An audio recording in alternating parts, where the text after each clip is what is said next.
주일을 기억하여 교회에 와서 경건하게 예배드리는 여러분들에게 하나님의 은혜와 평강이 함께 하시기를 기원합니다. 여러분들의 기도 덕분에 성지순례 열흘 동안 잘 다녀왔습니다. 저를 포함해서 35명이 다녀왔는데요. 한 사람도 아픈 사람 없었고 낙오됨이 없이 무사히 잘 돌아왔습니다. 성지순례에서 많은 것을 보고 느꼈습니다. 그 보고 느낀 바를 이번 주 수요일 예배 시간대에 나누려고 합니다. 수요일 저녁에도 많이 오시기를 바랍니다. 금년 2019년도는 1919년 3.1 만세운동이 일어난 지 꼭 100년이 되는 해입니다. 그래서 우리 교단 총회에서는 오늘을 기하여서 전국 8,700여 우리 교단 교회 모두 다 이 3.1절 100주년 기념 예배를 드리도록 권면하였고, 그래서 우리 교회에서도 오늘 3.1절 기념 예배를 드리게 됩니다. 오늘 저는 3.1절 만세운동의 선교적 교훈이라는 제목으로 말씀을 준비하여 함께 나누려고 합니다.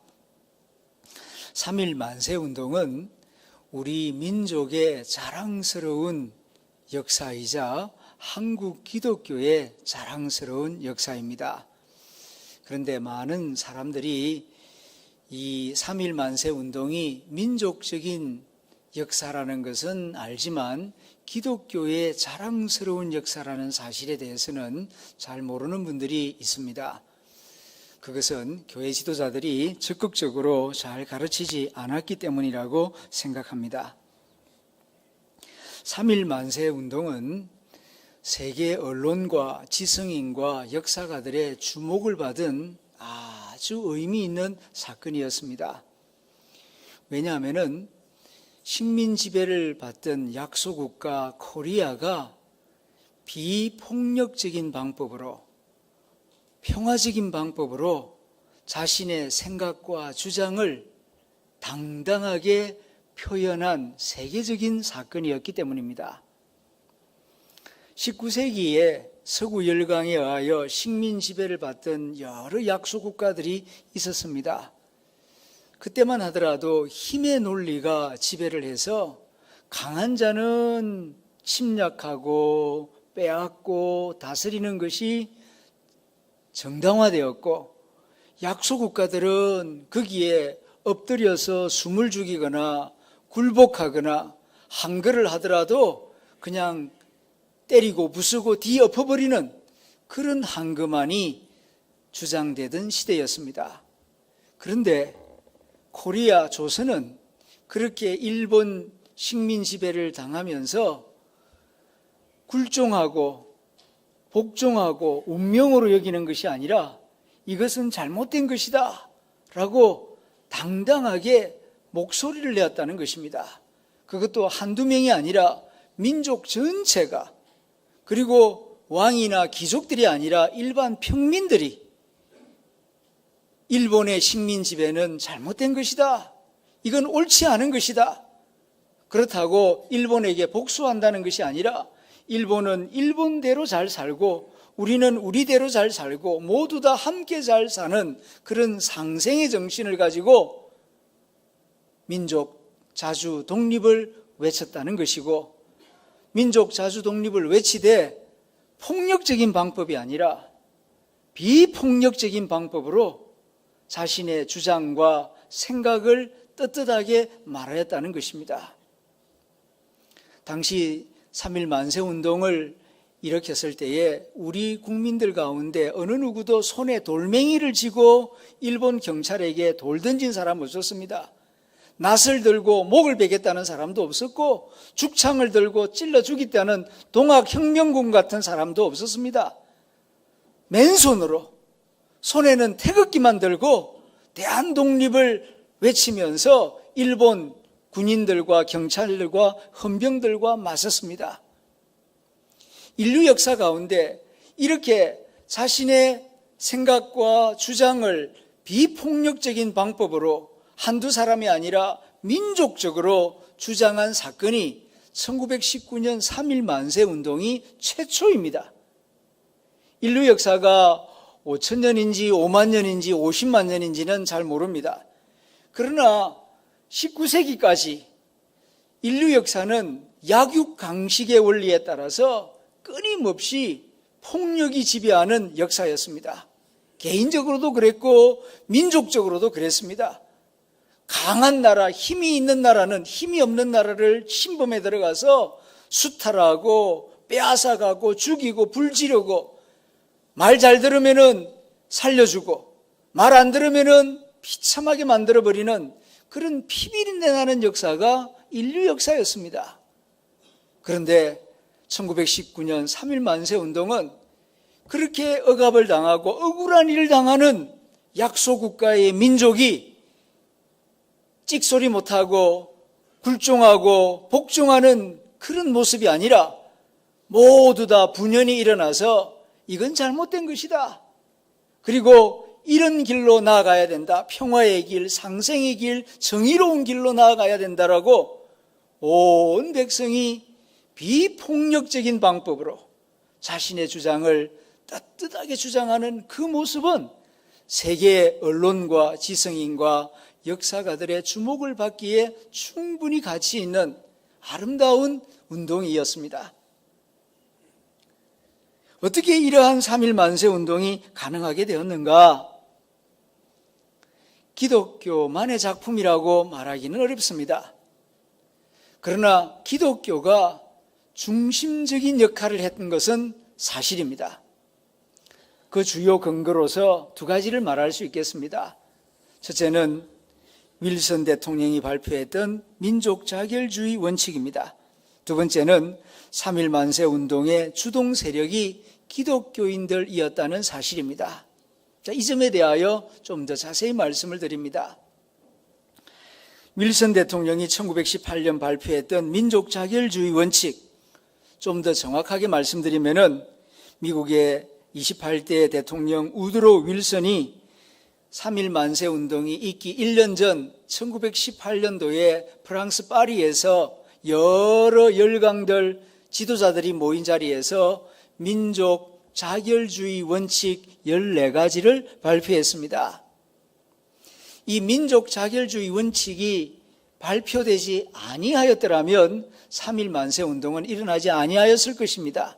그 정도로 3.1 만세 운동에 지대한 영향을 끼친 사건이 민족 자결주의 원칙 발표문입니다. 민족 자결주의 원칙이라는 게 뭔가?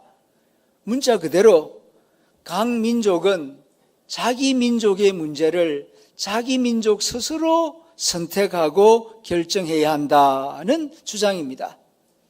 그러면은 그전에는 자기 민족 문제를 자기 민족이 결정하지 않았는가? 결정하지 않았습니다. 강대국들은 자기 스스로가 선택하고 결정했지만 약소 국가들은 강대국이 생각할 때에 니네들은 힘이 없고 어리석은 백성들이니까 스스로 결정할 능력이 없다. 그러니까 강대국인 우리나라가 결정하고 선택하고 가르쳐야 된다. 너희들은 어린애 같으니까 강대국인 우리나라의 가르침을 받아야 된다. 이런 논리로 영국, 프랑스, 독일, 일본, 미국, 힘 있는 나라는 힘 없는 아시아, 아프리카 작은 나라들을 무단 침입해서 좋은 것들을 빼앗아가고 저항하면 죽여버리고 감옥에 집어넣고 그렇게 만들었습니다. 그것이 19세기 식민 지배 시대의 모습이었습니다. 그런데 미국이 강대국 가운데에서 유일하게 미국이 약자, 약소국의 편을 들면서 그렇게 해서는 안 된다. 하나님이 각 개인에게 자유와 인권을 주어서 각 개인의 운명은 각 개인이 선택하고 결정해야 하듯이 민족의 문제도 강대국뿐만 아니라 약소국가도 자기 민족의 문제는 자기 민족 스스로 결정하는 것이 옳다. 그것이 하나님이 주신 천부적인 권리다라고 주장을 한 것입니다. 이러한 윌슨의 민족 자결주의 원칙은 인류 역사 가운데 유사일에 없는 처음으로 발표된 중요한 사건입니다. 인류 역사 가운데 민족들끼리 많은 전쟁이 있었습니다. 그런데 힘 있는 민족, 힘 있는 나라가 힘 없는 나라를 공격하여 정복하는 것은 비일비재한 일이었고 그것은 당연한 일이라고 생각했습니다. 너희들이 그렇게 당하는 것은 힘이 없기 때문에 당해도 싸다. 이런 식으로 자기의 침략을 정당화하였고 침략을 받는 약소국가는 우리가 힘이 없기 때문에 이런 일을 당한다. 그러면서 눈물을 안으로 삼키는 수밖에 없었습니다. 그러나 윌슨 대통령은 그렇게 생각하지 않았습니다.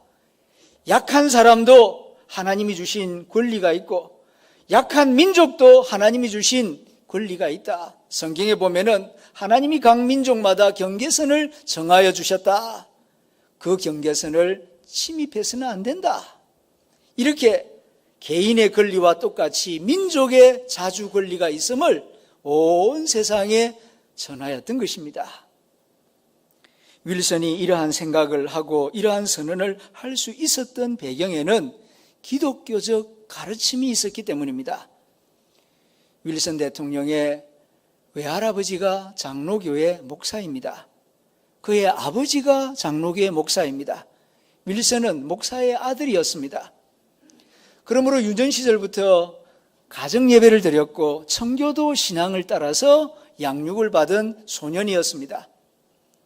청년이 되어 그가 프린스턴 대학에 들어갑니다. 거기서 공부를 하고 거기서 대학 교수가 되고 거기서 총장 일을 보다가 나중에 대통령이 되었습니다. 그를 길러낸 프린스턴 대학은 또 어떤 대학인가? 저도 한 15년 전에 직접 방문한 적이 있었습니다. 그 대학교로부터 받은 중요한 인상이 있습니다. 프린스턴 대학은 장로교단이 세운 장로교의 명문대학입니다. 그 학교의 근학이념은 기독교 정신으로 모든 학문과 지성을 연마한다는 것입니다. 그래서 캠퍼스 한가운데에 가장 높은 예배당이 있습니다. 그런데 시간이 지남에 따라서 도서관이 비좁아서 도서관을 새로 크게 지어야만 했습니다. 채플실 바로 뒤에 도서관이 있는데 그걸 허물고 새로 지으려고 하니까 부득불 높은 고층 건물을 지어야만 책을 다 수용할 수 있었습니다. 그러나 근학 이념 때문에 교수들은 고민을 합니다. 수십 차례 교수회의를 거듭했습니다. 근본적인 이유는 예배당보다 도서관을 더 높이 지을 수 없다는 것이었습니다. 어떻게 하면은 책을 다 넣을 수 있는 큰 도서관을 지을 수 있을까? 결론은 땅을 깊이 파자. 이 학교의 정신은 기독교 정신이니까 예배당이 가장 중심에 있고 높이 있어야 된다. 예배당 밑에 지성이 있고 학문이 있어야지 예배당보다 더 높은 곳에 지성과 학문을 세우는 것은 이 학교의 정신이 아니다.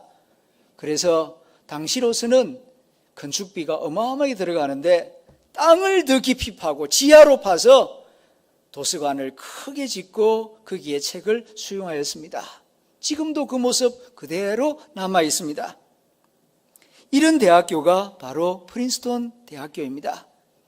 이런 대학교에 들어가서 공부하고 가르치고 총장이 되었던 윌슨 대통령은 대통령이 된 다음에도 힘의 논리가 지배하는 국제정치 무대에서 약소국가의 자주결정권을 옹호하는 민족 자결권 원칙을 발표할 수가 있었던 것입니다.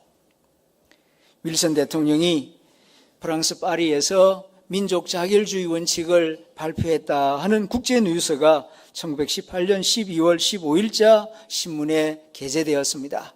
그리고 3일 뒤 12월 18일에 영자신문에서는 한국을 비롯한 약소국가들의 자주권과 발언을 국제사회가 경청하고 인정해야 한다는 신문이 나왔습니다. 당시 일본 동경에 유학을 하고 있던 조선 유학생들이 영어를 읽을 줄 아는 몇몇 유학생들이 이 신문을 접하고 흥분했습니다. 그리고 이걸 번역하여서 돌려가면서 유학생들이 읽으면서 우리 약소국가인 조선의 독립을 위하여 이제 일을 도모해야 되지 않겠는가? 그래서 YMCA에 출입하던 기독교 신앙을 가진 일본 유학생들을 중심으로 해서 2월 8일 적국의 수도인 동경 YMCA 강당에서 약 600여 명 유학생들이 모여서 28 독립선언문을 낭독하고 독립선언을 할 수가 있었던 것입니다. 결과 60여 명 유학생들이 붙잡혀가서 옥고를 치르는 고난을 당했습니다. 당시 일본 유학을 할 정도의 유학생들이라면은 조선에서 부잣집 도련님들입니다.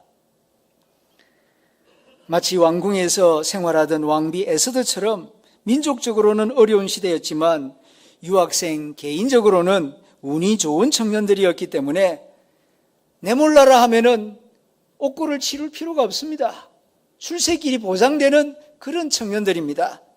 그러나 하나님을 믿는 신앙을 가진 청년들이었기에 우리 민족이 지금 고난을 당하고 있는데 나 혼자 잘 먹고 잘 살면 되겠는가? 그런 생각을 가지고 에스더와 같은 심정으로 죽으면 죽으리라는 각오를 가지고 적국의 수도 한가운데에서 대한독립만세를 불렀던 것입니다. 일제시대 한국 기독교 청년들은 결코 이기적이지 않았습니다. 개인의 구원에만 만족하고 나 죽어서 천당 가면 그만이지 그런 안일한 신앙을 가지지 않았습니다. 조국의 아픔을 곧 자신의 아픔으로 생각하며 자신의 신앙과 지식과 젊음을 조국 독립에 바치는 경우가 많았습니다. 이후에 조선으로 몰래 들어온 동경 유학생들이 국내에서 독립만세 운동을 준비하였습니다. 그리하여 3.1 만세 운동을 위한 민족 대표 33인을 구성하였고 그 가운데 16명이 기독교 지도자들이었습니다. 그 16명 가운데에 주목해야 할 한 사람이 있습니다. 이갑성이라고 하는 청년입니다. 당시 33명 가운데 가장 나이가 젊은 사람 33살의 기독교 청년이었습니다. 그는 원래 대구 출신입니다. 개성학교 출신이었죠. 어릴 때 한학을 가르치는 아버지 밑에서 한문을 열심히 배우다가 11살 때에 부헬이라고 하는 원명이 부르엔 선교사죠. 남산교회에 담임하시던 부헬이 선교사의 전도를 받고 남산교회 주일학교를 다녔습니다. 예수를 믿고 보니까 얼마나 좋은지요. 성경을 읽게 되고 영어도 배우고 그리고 서양 문물에 대한 이야기도 듣고 교회를 그렇게 좋아했습니다. 부엘이 선교사가 일기장에 그렇게 적어놓고 있습니다. 내가 만난 조선 청년 가운데 제일 똑똑한 청년인 것 같다고. 그래서 그를 사랑했고 성경을 열심히 가르쳤습니다. 2년이 지나 13살이 되었을 때에 그는 아버지에게 부탁을 합니다. 서울에 가서 유학을 하고 싶습니다. 그러니까 아버지가 말합니다. 기독교를 버리면 내가 유학을 보내준다. 그러나 이갑성은 나는 기독교 신앙을 버릴 수가 없습니다. 그래서 그는 아버지가 차비를 주지 않으니까 유학비를 주지 않으니까 대구에서 서울까지 걸어서 올라갑니다. 나 혼자 유학을 가겠다고. 그래서 서울역 맞은편에 있는 남대문 교회를 찾아가서 자기의 사정을 이야기하니 그 교회 담임 전도사인 함태영 전도사님, 나중에 부통령이 되지요. 그분이 이 똑똑한 청년을 키워야 되겠다 생각을 하고 그를 언더우드 선교사에게 소개합니다. 당시 언더우드 선교사가 경신학교라고 하는 학교를 시작하였습니다. 경신학교에 집어넣어 공부를 시켰습니다. 열심히 공부해서 연희전문학교 약재학과에 들어갑니다. 졸업을 하고 그가 세브란스 의과대학 약재실 사무원으로 일을 하던 중에 1919년을 맞이하게 됩니다. 3.1 만세운동을 기획하고 준비하던 남강 이성훈 장로님이 이 이갑성을 불러다가 3.1 만세운동이 전국적으로 일어나야 하니 너는 대구 출신이니까 대구에 내려가서 3.1 만세운동이 일어나도록 도와라. 그렇게 지시합니다. 그래서 경부선 야간 열차를 타고 2월 23일 대구역에 내리자마자 새벽에 24일 이만진 목사님이 심우하는 남성정교회, 지금의 대구 제1교회죠. 목사님 사택을 찾아갑니다. 이 목사님, 저는 개성학교 후배인 이갑성 집사입니다. 지금 서울에서는 이성훈 장로를 중심으로 해서 여러 목사님들이 조선 독립운동을 준비하고 있습니다. 바로 다음 달 1일을 기해서 서울에서 독립선언서를 낭독하고 대한독립만세를 부르기로 하였습니다. 목사님께서도 이 대구 경북지방에서 3.1 만세운동이 일어날 수 있도록 좀 도와주십시오. 이런 내용을 전달받은 이만진 목사님은 교회당에 들어가 하나님 앞에 간절하게 기도하고 자신의 모교인 개성학교와 바로 옆에 있는 신명여학교 교사들을 다 불러 모아서 이 사실을 전달하고 3.1 만세운동을 함께 준비해 나갔습니다. 대구에서는 3월 1일이 아니라 3월 8일 오후 3시 약 1000여 명의 교사와 장로와 목사와 학생들이 서문시장 광장에 모였습니다. 지금 서문시장 자리가 아니고 서무회관이 있는 그 앞에 있는 광장이 원래 서문시장 자리였죠. 거기에 1000여 명이 모인 회중들 앞에서 이만진 목사와 남산교회 전도사인 김태련 전도사가 가마니를 쌓아 올리고 그 위에 올라서서 대한독립 선언문을 낭독하고 숨겨가지고 들어온 태극기를 나누어주고 일제히 대한독립 만세운동을 불렀습니다. 마침 그날이 대구 장날이어서 서문시장에 장사하는 상인들까지 합세하여 1000여 명이 넘는 많은 인파가 밤이 늦도록 대한독립 만세를 불렀습니다. 그날 일본 경찰들과 헌병들이 동원되어서 시위 진압에 나섰지만은 조금도 물러서지 않고 계속 만세운동을 부르다가 많은 사람들이 잡혀갔습니다. 그날 경찰에 체포된 사람은 모두 157명이라고 기록에 남아 있습니다. 그 중에 재판에 회부된 주동인물이 76명이었고 76명 가운데 53명이 기독교 지도자들이었습니다. 이만진 목사는 주동인물로 은도를 받고 3년 동안 옥살이를 하게 됩니다. 남산교회 전도사 김태련은 2년 6개월 은도를 받았고 이갑성은 서울에서 체포되어 2년 6개월 동안 서대문 형무소에서 복역하였습니다. 이러한 만세운동은 대구에서만 일어난 것이 아닙니다. 천안에서 유관순 열사를 중심으로 해서 일어났고 서울에서 일어났고 목포, 군산, 공주, 광주, 평양, 원주, 개성 전국에 교회가 있는 도시마다 예외 없이 평민들이 주동이 되어서 만세운동이 일어난 것입니다. 석 달 동안 만세운동은 전국적으로 계속되었는데 6월 30일자 기록에 따르면은 총 투옥된 사람이 9,500여 명 되는데 그 가운데에 4분의 1, 2,500여 명이 기독교인입니다. 그러면 기독교인 숫자가 많아서 그렇게 많이 참여했는가? 아닙니다. 당시 1919년 당시 우리나라 인구는 약 1,700만 명이었고 예수 믿는 사람들의 숫자가 23만 명이었습니다. 퍼센티지로 말하면 1.3%에 불과했습니다. 기독교에 비하면 불교는 천년의 역사를 가지고 있었고 천도교나 유교의 역사는 훨씬 더 길었습니다. 신도수도 많았습니다. 기독교는 당시에 들어온 지 35년밖에 되지 않은 연약하고 어린 종교였습니다. 그러나 3.1 만세운동에 가장 적극적으로 많이 참여하였고 그 결과 피해도 기독교가 제일 많았습니다. 여기서 우리는 3.1 만세운동에 적극적으로 참여했던 한국 기독교 선배들의 그 정신이 무엇이었는가를 생각해야 합니다.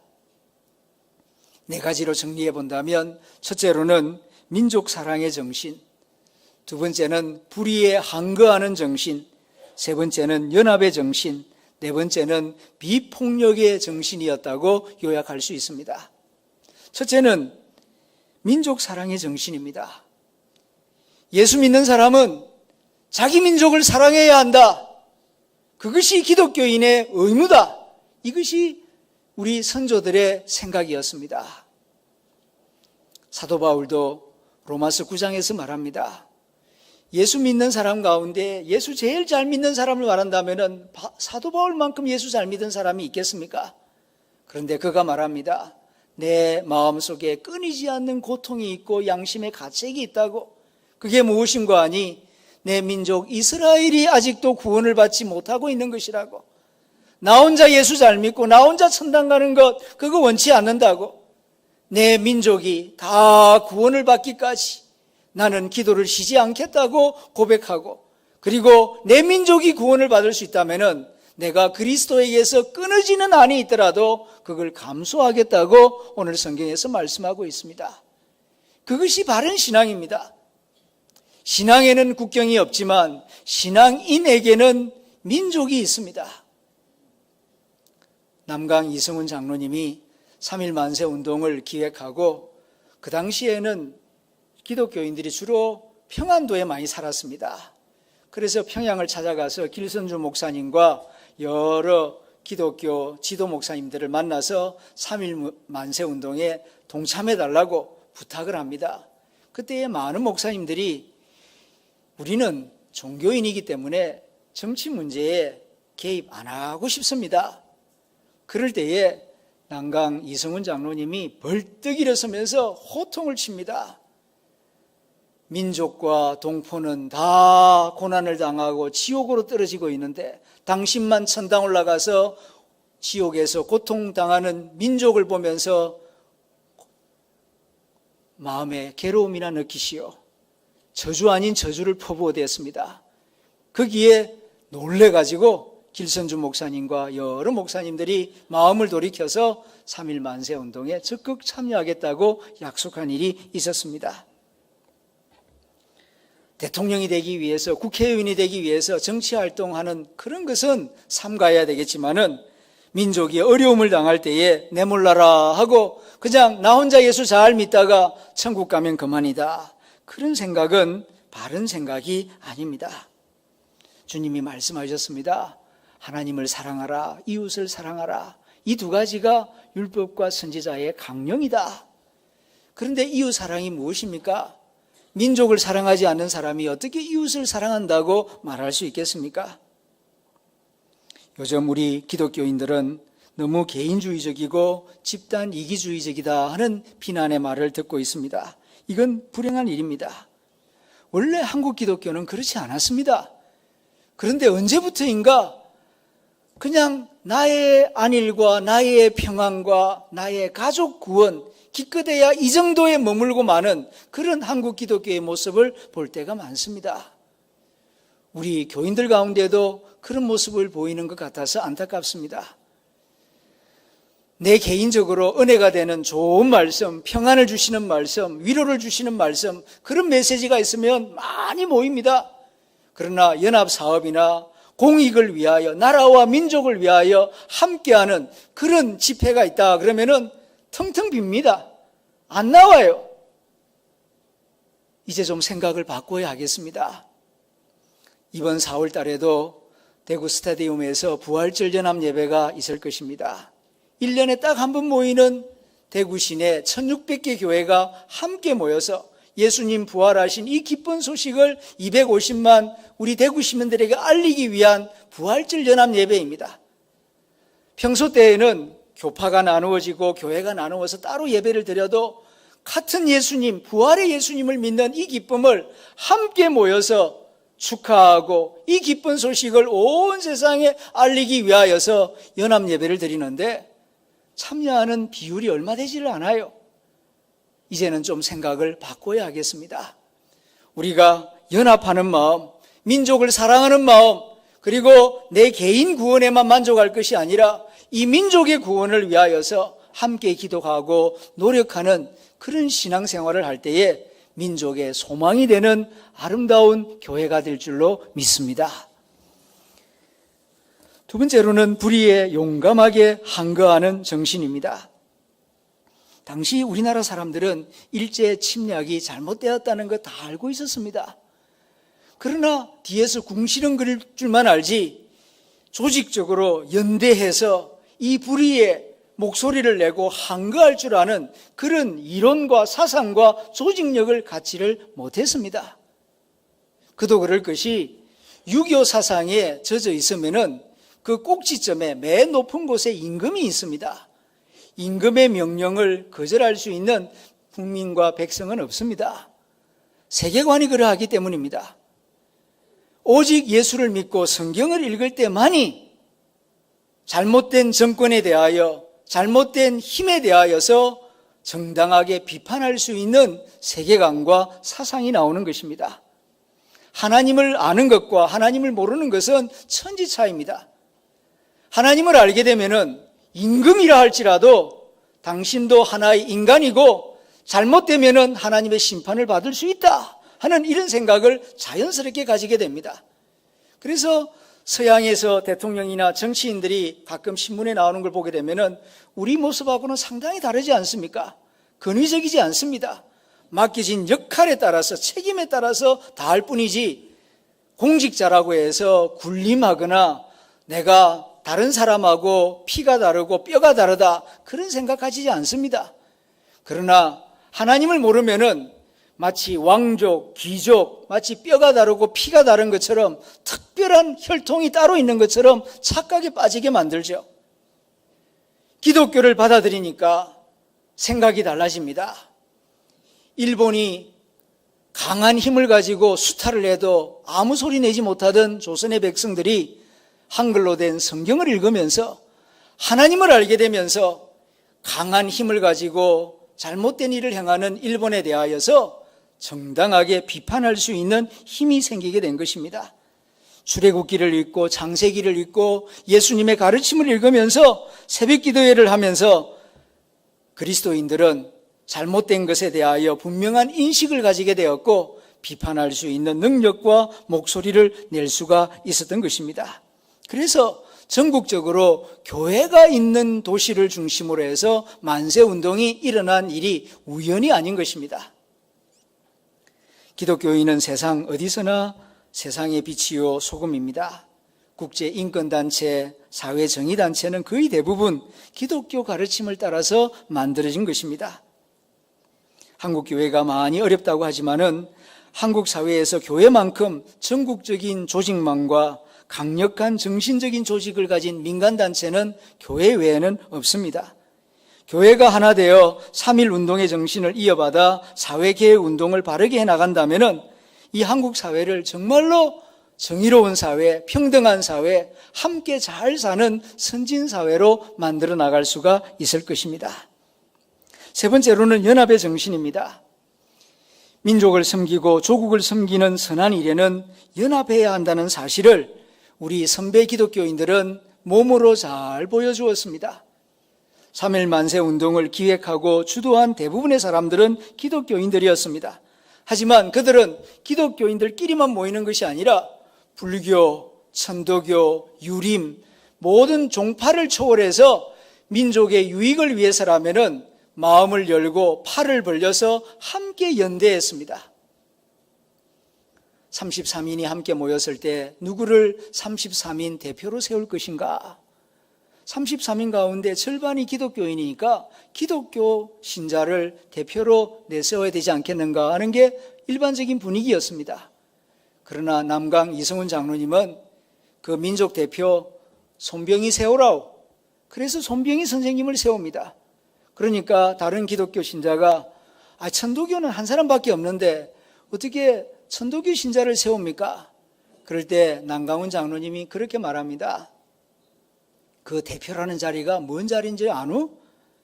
맨 먼저 죽는 자리야. 맨 먼저 죽고 그 다음 우리 다 죽으려고 나가는데 누가 1번을 하면 어떻고 누가 2번을 하면 어떻노? 손병희는 동학혁명에서 살아남은 사람이고 민족을 뜨겁게 사랑하는 사람이니까 대표할 만한 자격이 있어. 그를 세우라고. 그렇게 해서 그를 대표로 세운 것입니다.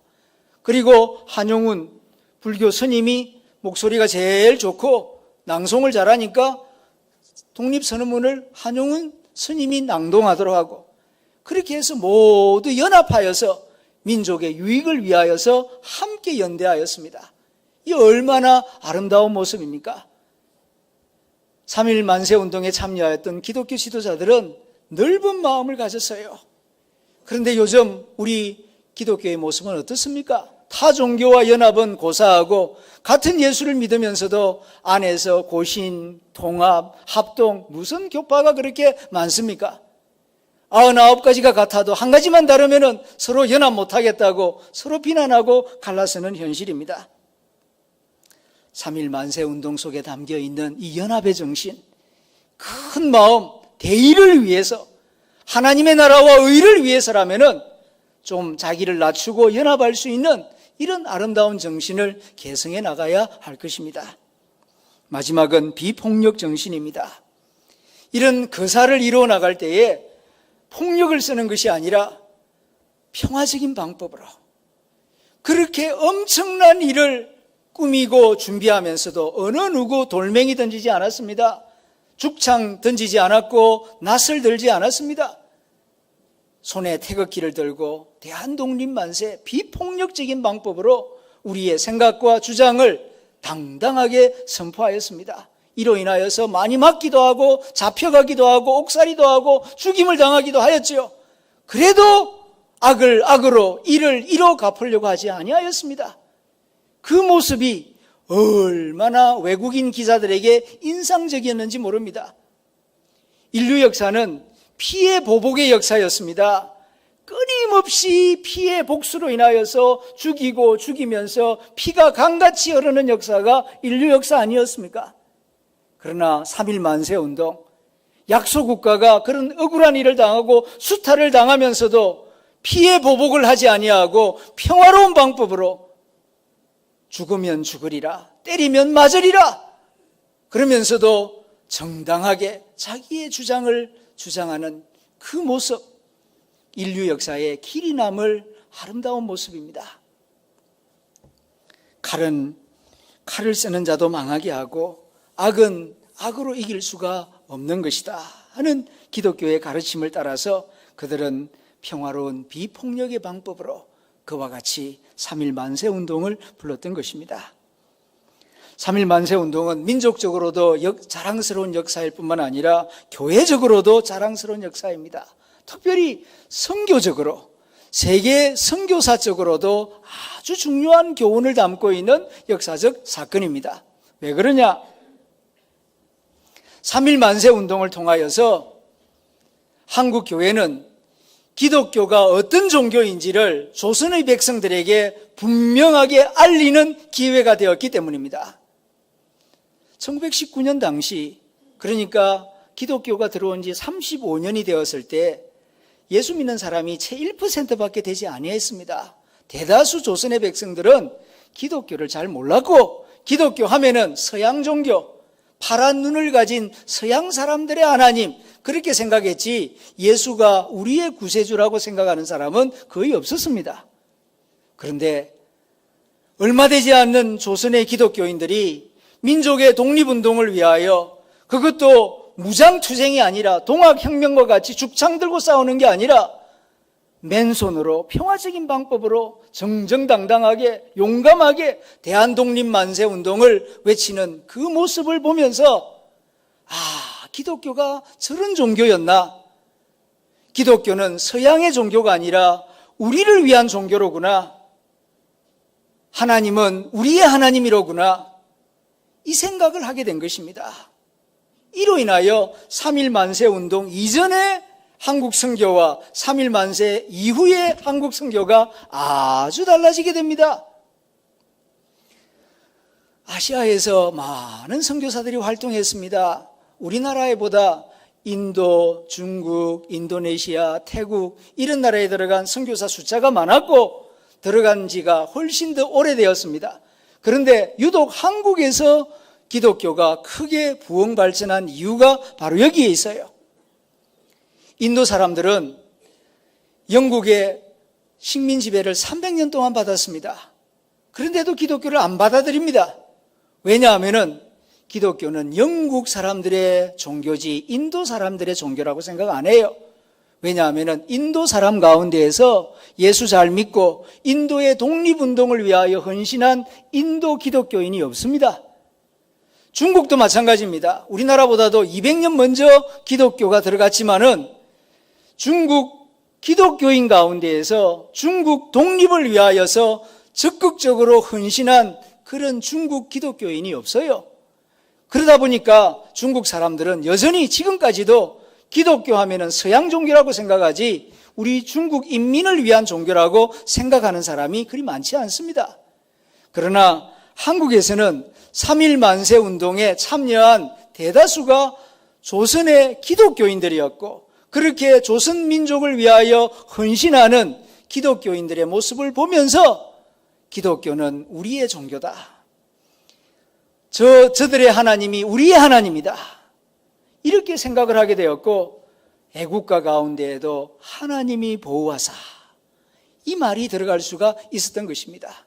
이리하여 이 조선 땅에 기독교가 뿌리를 깊이 내리고 자랄 수 있는 터전이 3.1 만세 운동을 통하여 확립이 된 것입니다. 이것은 앞으로 아시아, 아프리카를 선교할 때에 깊이 명심해야 할 중요한 역사적 유산입니다. 다른 나라에 가서 선교를 할 때 대다수 선교로 하러 나가는 나라가 우리와 같이 식민 지배를 경험한 나라가 대다수입니다. 아시아, 아프리카 못 사는 나라들이. 그 나라에 가서 성경을 전하고 기독교만 전하면은 대다수 원주민들은 그 서양 종교 왜 우리한테 전하노? 우리는 우리의 종교가 있고 우리 민족의 종교가 있는데 그거 안 믿을란다. 그거 믿으면은 서양만 이롭게 하지 우리 민족에게 이로울 게 뭐 있노? 그래서 기독교를 잘 안 받아들이는 겁니다. 그럴 때에 성경만 가르치는 것이 아니라 한국에서 일어난 이 3.1 만세 운동 이야기를 들려주어야 합니다. 우리도 기독교 받아들인 지 그리 오래되지 않았다.